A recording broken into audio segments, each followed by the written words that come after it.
رب العالمين والعاقبة للمتقين والصلاة والسلام على خير خلقه محمد وآله وأصحابه أجمعين. نورانی قاعدہ تختی نمبر 1 مفردات دا سبق منگا شروع کړی وو.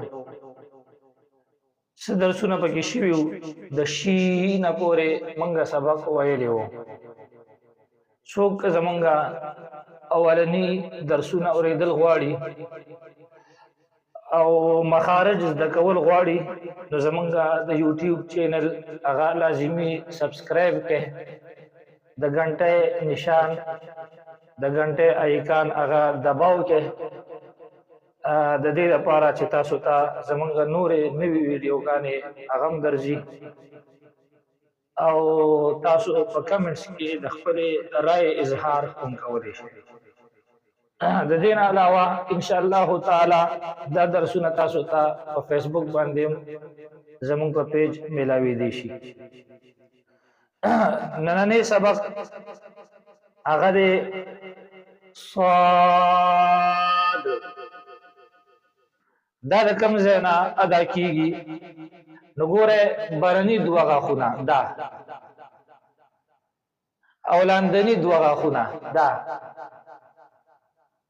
دوه غاښونه چې کله یو بل سره ولګي یا یو بل ته نږدې شي، ونه لګي خو یو بل ته نږدې شي، یعنی ملاقات وکړي او د ژبې سر د دې غاښونو سره ولګي نو د دې نه صاد ادا کیږي. خو دومره ده چې دا لفظ به پور وایه او ډک به وایه. د پور او ډک ویلو طریقه دا ده چې د دې سره د ژبې ویښ تالو طرف ته اوچت شي نو بیا به حرف ډک او پور ویلی کیږي. نو تاسو وایه صاد، ورپسې حرف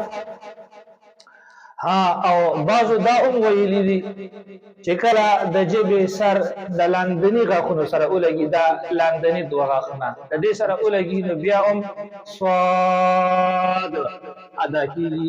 دا هم ټیک ده.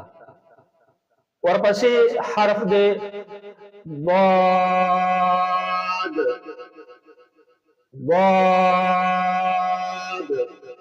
ګوره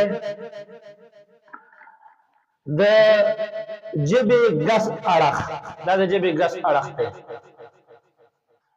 یا د ژبې ښی اړخ، دا د ژبې ښی اړخ دی، یا د ژبې دواړه اړخونه. دا چې کله د برنو 15 غاښونو دا موږ چې ورته داړې وایو، دې 15 غاښونو یا د دې 15 غاښونو یا د دې 15 غاښونو یعنی داړو او یا د دې دواړو 15 غاښونو 15 داړو. دا غاښونه چې زم داړې مې ته نه مراد دي، دې په ویښونو کې ولګي نو د دې نه ضاد ادا کیږي. په دې دریو صورتونو کې تاسو ته چې کم آسانی په هغه طریقه تاسو دا لفظ ادا کولی شئ. دا به هم ډک وایه، پور به وایه او غټ به وایه.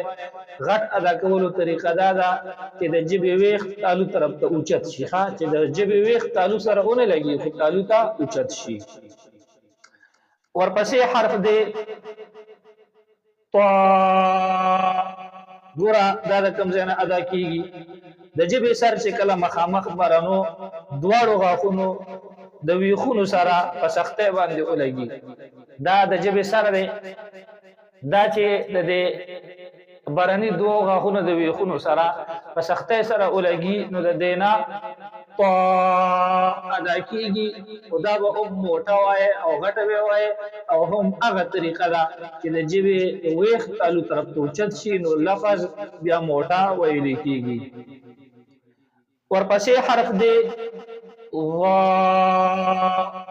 دا د کوم ځای نه ادا کیږي؟ نو د ژبې سر چې کله مخامخ برنو دوه غاښونو په سرونو کې په نرمۍ سره ولګي. ګوره د طا په مخرج کې خو چې د ژبې سر برني دوه غاښونو په ویښونو کې په سختۍ سره ولګي، او د غا په مخرج کې د ژبې سر چې کله برني دوه غاښونو په سرونو کې په نرمۍ سره ولګي خو د ژبې سر به بهر نه راوباسي او دا حرف به ډک ادا کوي یعنې د ژبې ویښ به تعلق طرف ته اوچتی نو په دې صورت کې د دې نه